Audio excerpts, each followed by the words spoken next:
Hallelujah, praise God.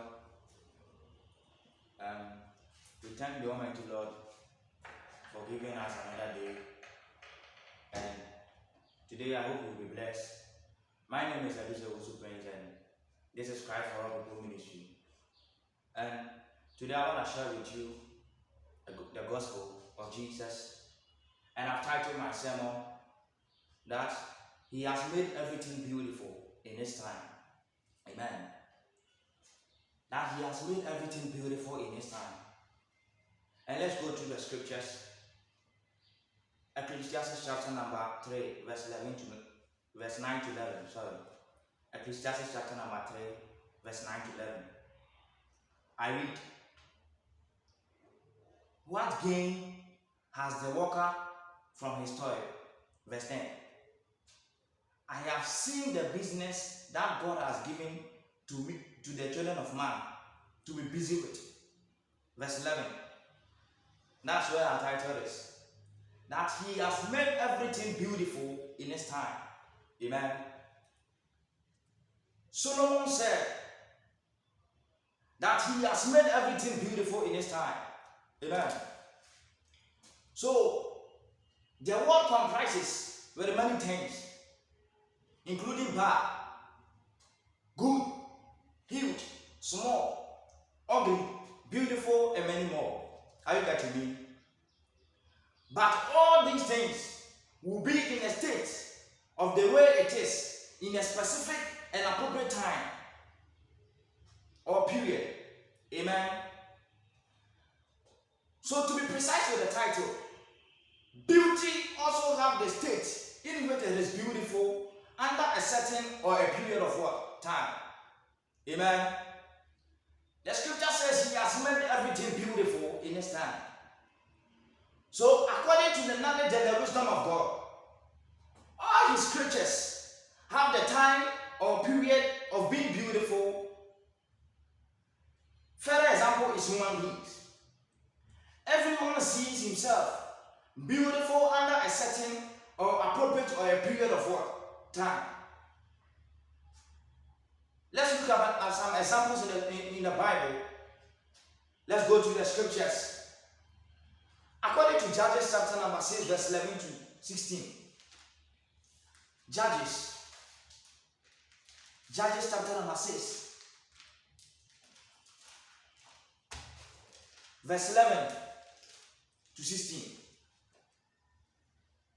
I read, "Now the angel of the Lord came and sat under the terebinth at Ophrah, which belonged to the Joas and the Abiatrites, while his son Gideon was beating out wheat in the winepress to hide it from the Midianites. And the angel of the Lord appeared to him and said to him, 'The Lord is with you, O mighty of valor.'" Amen. Verse 13. "And Gideon said to him, 'Please, sir, if the Lord is with us, why then has all this happened to us?'" Amen. And where are all His wonderful deeds that our fathers recounted to us, saying, 'Did not the Lord bring us from Egypt? But now the Lord has forsaken us and given us into the hand of Midian.'" Verse 14. "And the Lord turned to him and said, 'Go in this mighty of yours and save Israel from the hand of the Midian.'" Amen. "So, do not I send you?" And he said to him, "Please, Lord, how can I save Israel? Behold, my clan is the weakest in Manasseh, and I am at least in my father's house." Amen. So according to the conversation between the angel and Gideon, Gideon wasn't aware that he would be the warrior of Israel at that time. This is because he sees himself as a member of the weakest clan in Manasseh. Manasseh is a tribe in Israel. So he did not deserve, but the angel of the Lord made made it clear to him that the time for he, Gideon, to be great or beautiful in war has come. Are you getting me? So he has been what? Chosen. Gideon wasn't aware that he would be the warrior for Israel at that time. When the Midianites are pressing them, he wasn't aware. But the time for Gideon to be beautiful in war came. Said the angel. Let's go to Ruth. The story of Ruth. Ruth chapter number 4, verse 9. Ruth chapter number 4, verse 9 to 10. I want us to read the verse 1 to 6 first. In the days when the judges ruled, there was a famine in the land, and the man of Bethlehem in Judah went to sojourn in the country of Moab, he and his wife and his 2 sons. The name of the man was Elimelech, and the name of his wife Naomi, and the name of his 2 sons were Mahlon and Chilion. They were Ephraimites from Bethlehem in Judah. They went into the country of Moab and remained there. But Elimelech, the husband of Naomi, died, and she was left with her 2 sons. These took Moabite wives, the names of the one Oprah, and the name of the other Ruth. They lived there about 10 times, and both Mahlon and Chilion died, so that the woman was left without her 2 sons and her husband. Amen. So Judges. So Ruth, verse 4. Ruth chapter number 4, verse 9. Ruth chapter number 4, verse 9. Now, Ruth chapter number 4, verse 9. Then what said to the elders and all the people, you are witnessing this day, I have bought from the hand of Naomi all that belonged to Elimelech, and all that belonged to Chilion and Mahlon. Verse 10.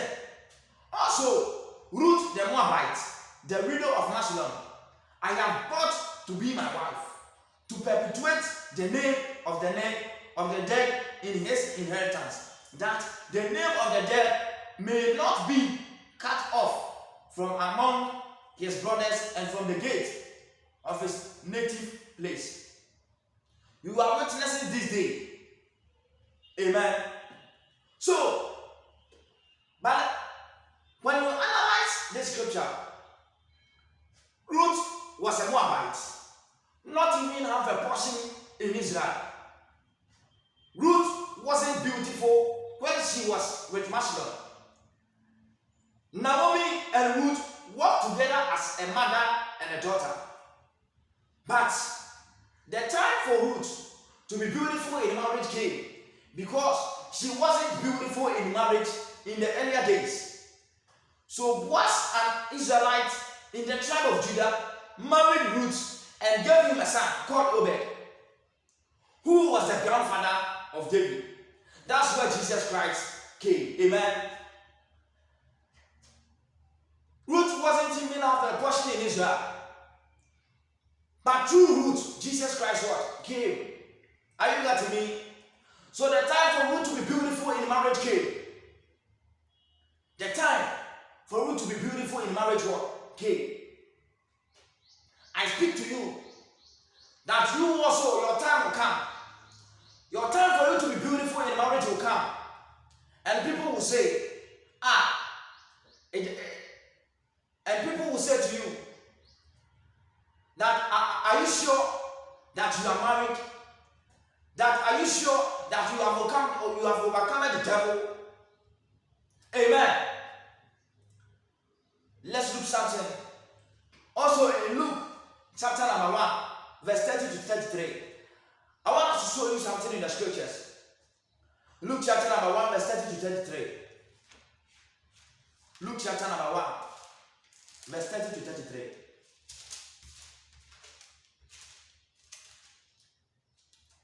Verse 30.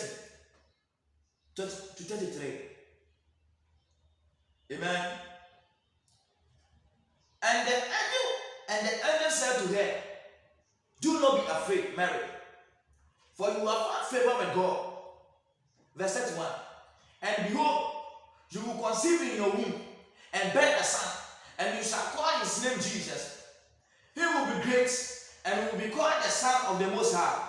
And the Lord will give to him the name of the throne of his father David. Verse 33. And he will reign over the house of Jacob forever, and of his kingdom there will be no end. Amen. This scripture talks about the Virgin Mary. Mary, in her time, wasn't the only virgin in Israel. Are you getting me? Mary wasn't the only virgin in Israel at that time. So, let's look at what the prophet said in Isaiah chapter number 7 verse 14. Isaiah chapter 7 verse 14. Therefore, the Lord himself will give you a sign. Behold, the virgin shall conceive and bear a son, and shall call his name Emmanuel. Amen. The word of the Lord came to his prophet Isaiah to prophesy to the Israelites that a virgin shall conceive, but not Mary shall conceive. Amen. So, the prophet didn't specify the person who shall conceive. So this clearly shows us that the opportunity came to every virgin, but not Mary, because Mary wasn't the only virgin in Israel at that time. But when the time for Mary to be beautiful came, she found favor. She found favor in the sight of the Lord.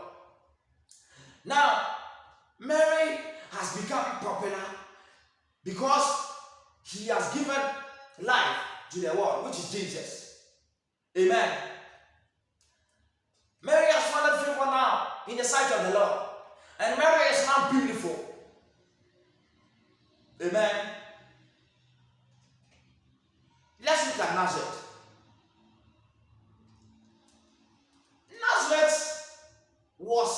Nazareth is a small agricultural settlement in Galilee.